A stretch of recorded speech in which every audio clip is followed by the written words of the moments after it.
Hello viewers, I doctor SBK Lal welcome you all in this YouTube channel. इस YouTube channel में आपका बहुत बहुत स्वागत है। अगर आप इस चैनल पर नए हैं तो चैनल को सब्सक्राइब कर लें। इसमें आपको मिलेगी ढेर सारी जानकारी इस चैनल के माध्यम से। आइए शुरू करते हैं। आज का टॉपिक है हमारा डेमोक्रेसी एंड इक्वलिटी। इसमें हम देखेंगे कि लोकतंत्र क्या होता है और 15 अगस्त 1947 के बाद जब भारत स्वतंत्र हुआ था तो उसने अपने विदेशी दासता को मुक्त घोषित किया था अपने आप को। और ये दासता थी 200 साल से जो गुलामी चली आ रही थी ब्रिटिश हुकूमत की, उसको इसने अलविदा कह दिया था। उसके बाद एक आवश्यकता हुई एक संविधान की। ऐसा संविधान क्या है? तो एक डॉक्यूमेंट है जो हमको एक फ्रेमवर्क देता है पॉलिटिकल स्ट्रक्चर के लिए, और मतलब पावर के लिए, ड्यूटी के लिए, जो गवर्नमेंट का है, जो जनता का कर्तव्य है, इसके बारे में एक फ्रेमवर्क देता है, एक डॉक्यूमेंट है। और भारत का जो संविधान का आत्मा कहा गया है प्रीएम्बुल, वो हमको बतलाता है कि हमको कैसे जीना चाहिए, हमारा क्या कर्तव्य है, हमारा क्या दायित्व है, और संविधान हमें क्या देता है। इस पर ये बहुत ही अच्छा दस्तावेज है संविधान का प्रीएम्बुल। इसमें कहा गया है, with the people of India having solemnly revealed to continue India into a sovereign, socialistic, secular democratic republic, and to secure to all its citizens justice, social, economic, and political liberty of thought, expression, belief, faith, and worship, equality of status and of opportunity, and to promote among them all fraternity, assuring the dignity of the individual and the unity and integrity of the nation. In our Constituent Assembly, and this 26th day of November 1949, do hereby adopt, enact, and give to ourselves this constitution। तो संविधान में कहा गया और इसको आत्मा कहा गया है प्रीएम्बुल को। तो ये कॉन्स्टिट्यूशन ऑफ इंडिया है वो प्रभावशाली हुआ 26 जनवरी 1950 से। The constitution of India came into effect on 26 जनवरी 1950। 1950 से ये लागू हुआ, प्रभावी हुआ। It guarantees equal to all citizens, equality to all citizens, and thus establishes a rule of non-discrimination by the state in every sphere। तो प्रत्येक मामले में ये गारंटी देता है कि समता का, और इस्टेब्लिश करता है कि किसी भी जनता के बीच में, कोई जो जनता है उसके बीच में कोई डिस्क्रिमिनेशन नहीं होगा, कोई भेदभाव नहीं होगा। तो हमारा जो संविधान है, हमारा जो कॉन्स्टिट्यूशन है, वो हर एक जो सिटीजन है उसके बीच में समता का, मतलब उनके बीच में कोई भेदभाव नहीं हो, रंग रूप जाति लिंग इसके आधार पर कोई भेदभाव नहीं हो, इसकी गारंटी देता है। Our constitution ensures that the state treats all the citizens equality and allows equality of status and opportunity to all. It prohibits discrimination on the basis of religion, gender, color, caste, race, or place of birth, etc। तो ये हमारा संविधान किसी रंग रूप जाति लिंग और जाति के आधार पर, रेस के आधार पर और जन्म स्थान के आधार पर कोई भेदभाव नहीं करता है, और जनता को देता है कि वो अधिकार देता है जिसके आधार पर उससे कोई भेदभाव नहीं किया जाएगा। तो हमारा संविधान भेदभाव को हटाने वाला है। अब हम चर्चा करते हैं कि कॉन्स्टिट्यूशन क्या है। तो कॉन्स्टिट्यूशन को परिभाषित किया गया है, a set of regulations that a set of people have made and agreed upon। It is often a written document। It lays down power and function of the government। हमारा जो संविधान है वो एक रिटन डॉक्यूमेंट है जो जनता को power देता है कार्य करने के लिए, और सरकार को भी पावर देता है कार्य करने के लिए। तो subjugation, casteism, poverty and illiteracy had weakened the Indian society. तो सदियों की जो गुलामी है उसने जातिवाद, गरीबी और अशिक्षा में ढकेल दिया पूरे भारतवर्ष को। हमारे संविधान के जो निर्माता हैं वो चाहते थे कि जो सभी तरह के भेदभाव को हटाया जाए और भारतीय समाज जो विभाजित है रंग, रूप, जाति और धन संपत्ति के आधार पर, इकोनॉमिकल स्टेटस के आधार पर, तो उसको ऊंचा उठाया जाए और ऐसे जो व्यक्ति हैं जो वर्षों से सताए गए हैं, जो शोषित हैं, पीड़ित हैं, उनका उत्थान कैसे किया जाए, इसके बारे में ये रिटर्न डॉक्यूमेंट है जो अधिकार देता है। अब भारत ने सेकुलरिज्म के पॉलिसी को एडेप्ट किया है जिसमें कि हर एक धर्म को बराबर दर्जा दिया गया है और कोई भी धर्म के साथ भेदभाव नहीं किया जाएगा। किसी भी धर्म के आधार पर आप किसी भी जनता के साथ कोई भेदभाव नहीं किया जाएगा और प्रत्येक व्यक्ति को है कि एक स्वतंत्रता है कि वो अपने चॉइस के धर्म को एडेप्ट करे, चॉइस के धर्म को माने। India has opted for secularism where everyone is free to follow the religion of one's choice and the state does not have a religion of its own, और देश का कोई धर्म नहीं होगा, ऐसा जो सेकुलरिज्म का पॉलिसी एडेप्ट किया गया है इसका माने यही है। Indian Constitution aims to establish a social order where identification of a person is not on the basis of religion that she follows or the caste he belong to, but is on the basis of what she is or what she has made himself into। अब इसके बाद हम देखेंगे कि कैसे भारतीय संविधान देता है अपने जनता को, भारतीय जनता को यूनिवर्सल एडल्ट फ्रेंचाइज, तो वयस्क मताधिकार का अधिकार देता है जिसमें प्रत्येक नागरिक को वोट देने का अधिकार है। जिसका उम्र 18 वर्ष हो चुका है उसको ये वोट का राइट मिलता है, मताधिकार का अधिकार मिलता है और इसमें कोई धर्म, रूप, जाति, भाषा, क्षेत्र के आधार पर कोई भेदभाव नहीं किया जाएगा। एक आदमी को एक वोट देने का अधिकार है। ये बहुत ही क्रांतिकारी कदम है जो भारतीय किसान हैं, जो भारतीय हैं, जो पढ़े लिखे हैं, मूर्ख हैं या मतलब गरीब हैं या अमीर हैं, सबको एक जैसा ही अधिकार है, एक वोट देने का अधिकार है। The people of India cast their vote on elect their representative for a fixed period। तो भारतीय जनता अपने मताधिकार का प्रयोग करके अपने प्रतिनिधि को चुनती है और ये प्रतिनिधि सरकार बनाते हैं और जनता के इच्छा के हिसाब से ये सरकार बनती है और उनके ऐसा उम्मीद किया जाता है कि ये उनके विश्वास पर खरा उतरेगी और इलेक्टेड रिप्रेजेंटेटिव जो do not do so, people do not vote for them, और ऐसा माना जाता है कि जिस चीज़ के लिए जनता ने उनको वोट दिया है और जनता की जो इच्छा है कि क्या उनको नहीं करना है वैसा वे नहीं करेंगे, उनके विश्वास पर वो खरा उतरेंगे और जो जनता है वो उनका देखभाल करेगी, उनको उस पर नज़र रखेगी कि उनका क्या एक्टिविटी है, उनके रिप्रेजेंटेटिव क्या कर रहे हैं उनके राइट के रक्षा के लिए। To guard their rights as granted by the constitution, संविधान के द्वारा जो प्रदत्त उनका अधिकार है उसके रक्षा के लिए वो क्या कर रहे हैं, जनता इस पर नज़र रखेगी।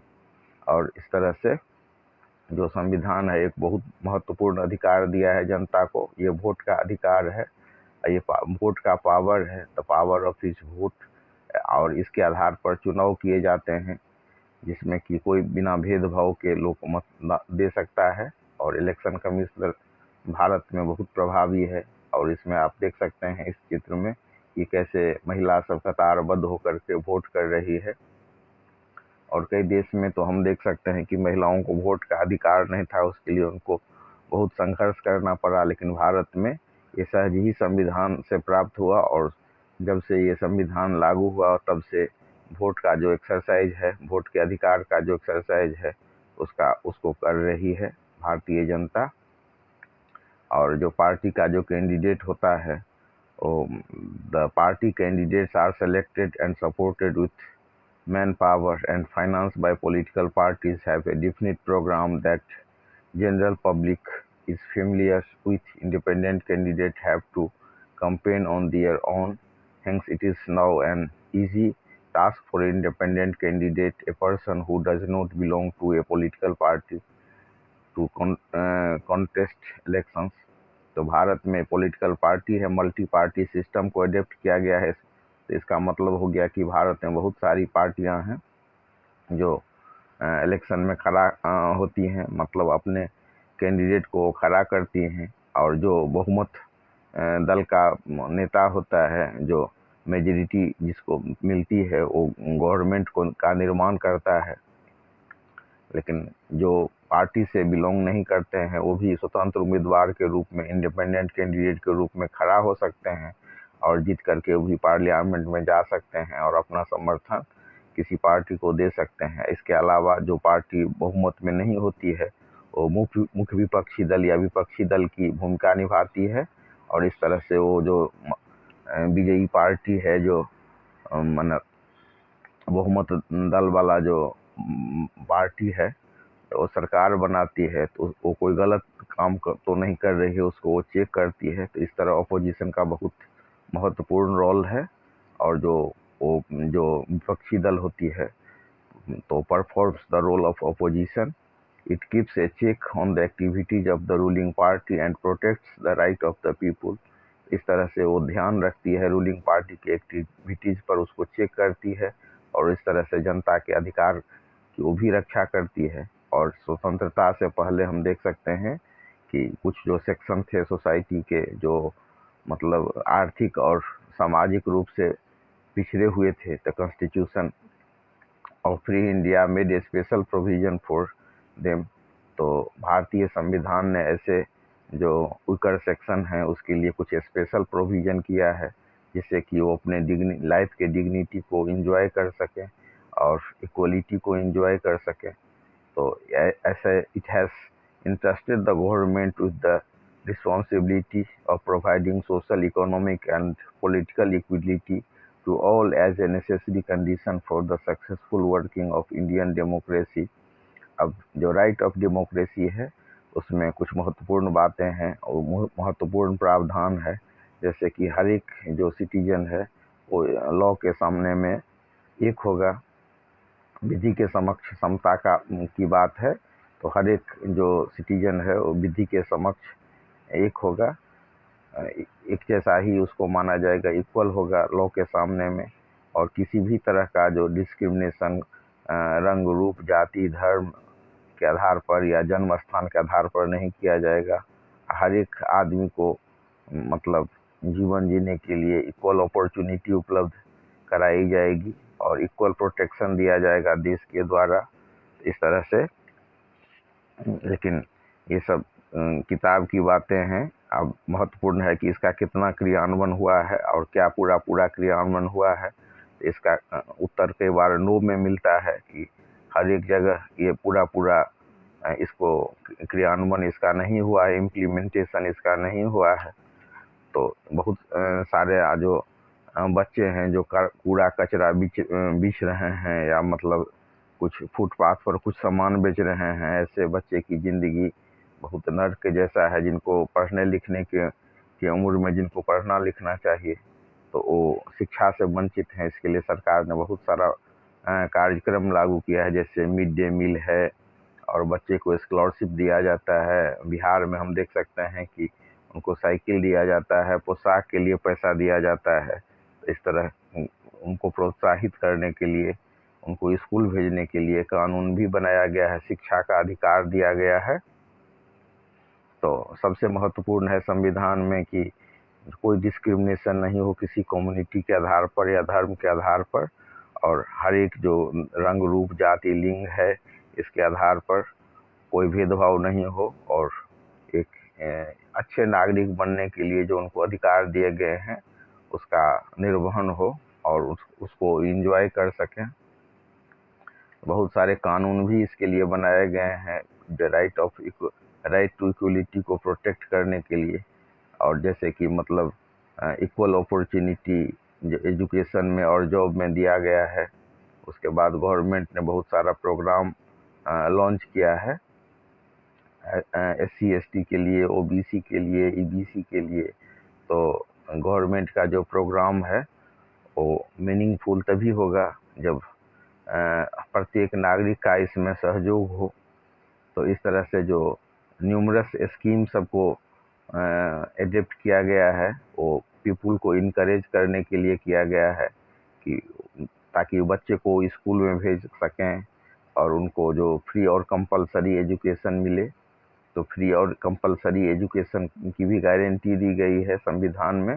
तो इसका क्रियान्वयन ढंग से हो तो इसके लिए जो बच्चों को बेनिफिट मिले, और इसी के हिसाब से बहुत सारा जो सपोर्टिंग स्कीम है, जैसे मिड डे मील है जो बच्चा को खींचता है स्कूल के तरफ, और जो टीचर सब का है वो प्रेरित किया जाता है कि बच्चों को स्कूल में लाएं, उनको मोटिवेट करें, उनके पेरेंट्स को मोटिवेट करें कि वो अपने बच्चे को स्कूल में भेजें।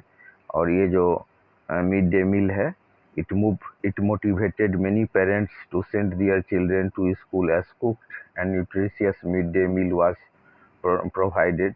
तो जो न्यूट्रिशियस पोषक पदार्थ है और पका हुआ भोजन बच्चों को उपलब्ध कराया जाता है, ये बहुत सारे पेरेंट्स को मोटिवेट करता है बच्चों को स्कूल में भेजने के लिए।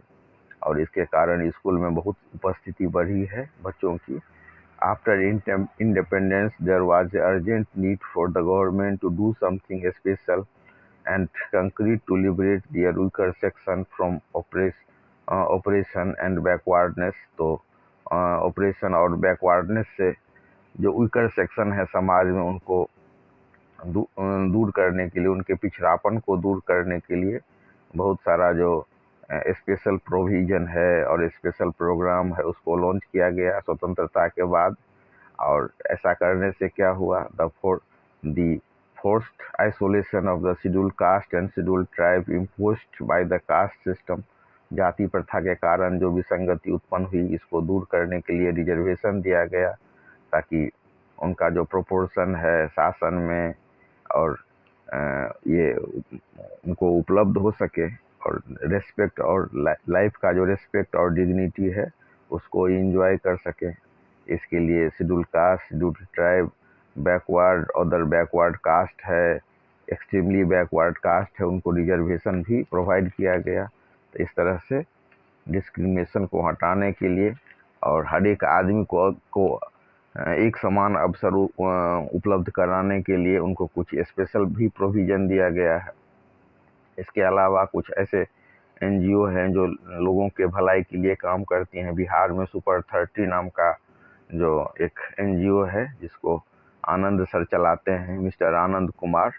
तो उनके संस्था से पढ़ करके जो कोचिंग चलाते हैं, बहुत सारे बच्चे IIT कम्पीट कर सके, और वो बहुत ही इमोशनल हो जाते हैं अपने सर को देख करके। और वो भी उसमें से कुछ बच्चे संकल्प लेते हैं कि वो भी अपने गांव में स्कूल खोलेंगे और हॉस्पिटल खोलेंगे। तो इस तरह से हमारा जो गवर्नमेंट है उसने बहुत सारा जो फैसिलिटी भी दिया है, जैसे लोन का facility, self employment scheme launch किया है, low budget housing instalment, free legal advice, widow pension, ऐसा प्रोग्राम सब अडेप्ट किया गया है ताकि लोग डिग्निटी के साथ जी सकें और उनके साथ जो भेदभाव है उसको हटाया जा सके, और साथ ही वो आगे बढ़ सकें और उनका जो जीने का अधिकार है उसको पूरा किया जा सके, उनका जो बेसिक नेसेसिटी है उसमें कुछ योगदान मिल सके। और एजुकेशन की बात करेंगे तो उनको फ्री एजुकेशन, एलिमेंट्री जो एजुकेशन है उसको फ्री किया गया है। इसके अलावा जो एजुकेशन है, एम्प्लॉयमेंट है और जो हाउसिंग है, सबको माने घर मिल सके, एजुकेशन मिल सके और नौकरी मिल सके, इसके लिए भी प्रोग्राम चलाया गया है। लिटरेसी प्रोग्राम के माध्यम से जो जैसे कि उसमें ब्लैक बोर्ड है, universal elementary education, adult education, इसके माध्यम से जो शिक्षा से वंचित रह गए हैं उनको शिक्षित करने की बात है। और बहुत लोकप्रिय भी ये हुआ है। बहुत सारा ऐसा प्रोग्राम है देश में जो काफ़ी लोकप्रिय हुआ है, जैसे मिड डे मील प्रोग्राम है, या मतलब और भी दूसरे दूसरे प्रोग्राम हैं, ये लोकप्रिय भी हुए हैं और बच्चे को मतलब स्कूलिंग प्रोवाइड करते हैं। और जो स्कूल सब में जो प्रोग्राम लॉन्च किया गया है, जैसे यूनिफॉर्म और बुक के लिए पैसा दिया जाना, स्टाइपेंड दिया जाना, स्कॉलरशिप, मेडिकल चेकअप, ये सब भी बच्चों के लिए और देश के नागरिक के भलाई के लिए बहुत बड़ा कदम है। और इस तरह से हम देख सकते हैं कि इसका फ़ायदा जो गर्ल और बॉयज स्टूडेंट हैं और वीकर सेक्शन के जो स्टूडेंट हैं उनको काफ़ी मिल रहा है। रिजर्वेशन से भी बहुत फ़ायदा हुआ है, रिजर्व कोटा से भी उनको काफ़ी लाभ मिला है। तो इस तरह से जो मिड डे मील का प्रोग्राम हो चाहे और दूसरे स्टाइपेंड का प्रोग्राम हो, इससे लोगों को काफ़ी लाभ मिला है। We must make sure that Indian democracy goes in the right direction and provide equality to all, where all citizens are aware, enlightened and educated. तो इस तरह से हमको डेमोक्रेसी को सक्सेसफुल बनाना है, जिसमें प्रत्येक नागरिक को शिक्षा मिले, अच्छा स्वास्थ्य मिले, उनको घर मिले, नौकरी मिले और एजुकेटेड हो, इनलाइटेंड हो और सजग हों। और इस तरह से एक सजग नागरिक के निर्माण से हम एक सजग देश का निर्माण कर पाएंगे, जिसमें विषमता नहीं होगी, भेदभाव नहीं हो और उनको एम्प्लॉयमेंट मिले, एजुकेशन मिले, इनलाइटेंड मिले, सजगता मिले। तो तभी हमारा जो डेमोक्रेसी है वो सफल हो पाएगा। और इस तरह से सरकार का जो प्रोग्राम है और जो संविधान के द्वारा जो प्रदत्त अधिकार है, उससे लोगों को लाभ मिलेगा। और इस चैप्टर में हमने देखा कि कैसे अलग अलग योजना के माध्यम से, चाहे वीकर सेक्शन हो या वीकर कास्ट हो, उसको कैसे बेनिफिट पहुंचाने की बात